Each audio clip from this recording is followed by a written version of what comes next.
So I spent another day today inside Federal District Court in Washington, D.C., watching the prosecution of 5 members of the Oath Keepers organization who are charged with seditious conspiracy, essentially conspiring to violently overthrow the United States government. And today, 3 former Oath Keepers testified. And somehow I ended up feeling a little bit more hopeful and a little bit more optimistic after listening to the testimony of 3 former Oath Keepers. And I'd like to talk about why that is. So if you'll stick with me for a few minutes, I'd like to talk about that. Because justice matters.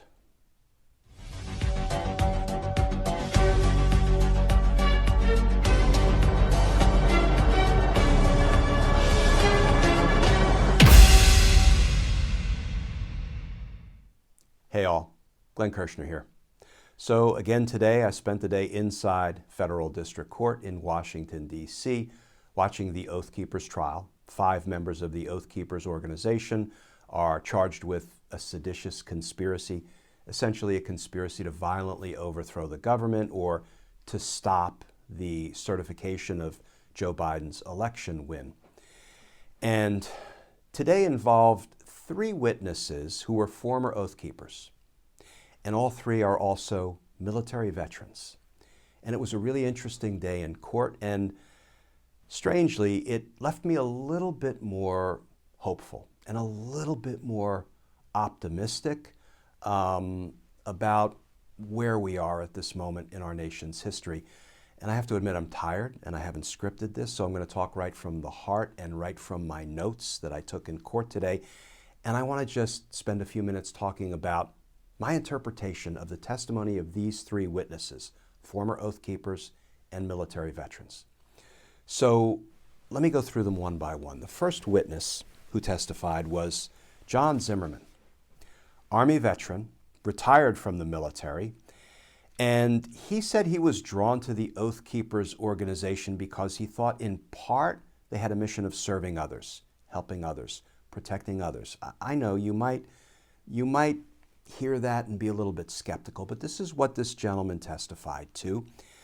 And so he said he joined the Oath Keepers around the summer of 2020, before the November election. And he ended up participating in the Million MAGA March in November, right after the election, after Joe Biden won and Donald Trump lost, and Trump and his enablers and lackeys and criminal associates were spewing all this nonsense about the election being stolen. So John Zimmerman and the Oath Keepers came to D.C. and participated in the Million MAGA March. They were going to provide protection, right? Sure they were. And here is something that Elmer Stewart Rhodes said. That is the lead defendant. That's the head of the Oath Keepers, the guy with the eye patch because as a firearms safety instructor, he shot his own eye out. Can't make that up. Here is what Elmer Stewart Rhodes said that angered and upset John Zimmerman and prompted him to leave the Oath Keepers. And you could actually see Mr. Zimmerman was getting angry and agitated today, remembering this, and he said so on the stand. He said, at the Million MAGA March, Stewart Rhodes said, there's going to be Antifa and BLM there. So here's what we're going to do.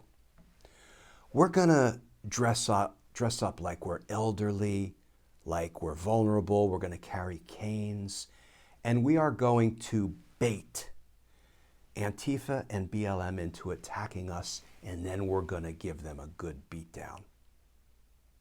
And military veteran John Zimmerman was repulsed, and he got into it with Stewart Rhodes, and he left the Oath Keepers organization and ended up providing information to the authorities. That was witness number 1. Witness number 2, also a military veteran, gentleman named Abdullah Rasheed, who he was a very troubled guy. He had difficulty communicating. He apparently has lived a troubled life. He said he goes by lots of aliases. He has a felony conviction. But the point of his testimony was he told the jury that he also was attracted to the Oath Keepers, mainly online. He joined the Oath Keepers. He would attend conference calls and go-to meetings. And what he began to see really alarmed him, so much so that during one of these go-to meetings, he recorded it and provided that recording to the authorities. And here is just a little bit of what Abdullah Rasheed said about what he was hearing from Elmer, Stewart, Rhodes, and other Oath Keepers. He said on the call, it sounded like they were going to war with the United States, and it so alarmed him that he recorded it. He was a troubled witness, but he authenticated the recording, and that recording has been moved into evidence. They haven't played it for the jury yet, so I'll let you know what we hear on that recording that so alarmed Abdullah Rasheed. Witness number 2, former Oath Keeper, military veteran. Witness number 3, gentleman named Michael Adams. He was somebody who said he was drawn to the Oath Keepers because he thought part of their mission involved serving others. And he was trying to start or restart the Florida chapter of the Oath Keepers, which had sort of fallen apart at some point. He joined around the summer and spent some time working on beefing up the Florida chapter of the Oath Keepers.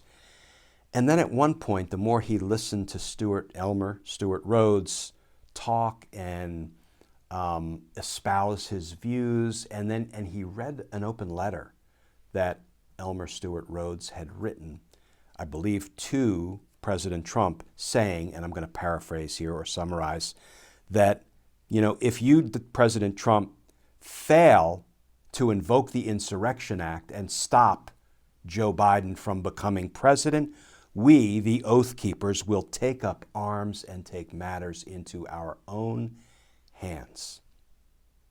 And Michael Adams was so troubled by that he quit the Oath Keepers and began assisting the authorities. That is former Oath Keeper and military veteran number 3. So why do I say I came away feeling a little bit more hopeful, a little bit more optimistic? Because, I, as much as anybody, hear the term Oath Keepers, and I jump to the conclusion that they're all bad. They're all, white supremacists. They all wanted to overthrow the United States government and deny Joe Biden his rightful win. But, this drove home to me the fact that that's unfair of me, because they're not all bad. These 3 military veterans, former Oath Keepers, got involved for what seems to be the right reasons, even if we feel like we want to take that with a grain of salt. And then when they began to see the danger and the anti-democratic garbage being spouted by Elmer, Stewart, Rhodes, they said, I'm out. That's not what I'm about. And they worked with the authorities. I've always said that in America, it should never be us and them. It's just different kinds of us with different beliefs and ideologies and priorities. And I don't think we have any choice but to continue to try to bridge gaps, chasms sometimes, and take a step back and recognize that these 3 veterans, former Oath Keepers, which conjures up a certain thing in my mind and maybe in yours, ended up, doing what I would contend is the right thing when they saw Elmer, Stewart, Rhodes, and the other Oath Keepers doing the wrong thing. There's still hope to talk across the divide and to view our fellow Americans with very different ideologies and priorities, with a view toward listening and understanding and trying to do something other than just butt heads, us and them. No, it's all us. It's all us. Just different kinds of us. I don't want to be Pollyanna about it, because I know there are people who are so entrenched in their hate and their prejudice and their white supremacy and their xenophobia and their homophobia that, and their misogyny, if I forgot to mention it, that it feels like not everyone is reachable. But I don't know, I think a lot of folks still are, even former Oath Keepers.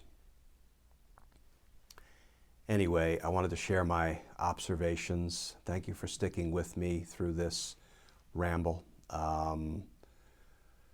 Tomorrow morning we'll get up and do it again. We'll pull on the gloves, we'll keep punching, we'll keep fighting, because justice matters. Friends, have a good night. I look forward to talking with you all again tomorrow.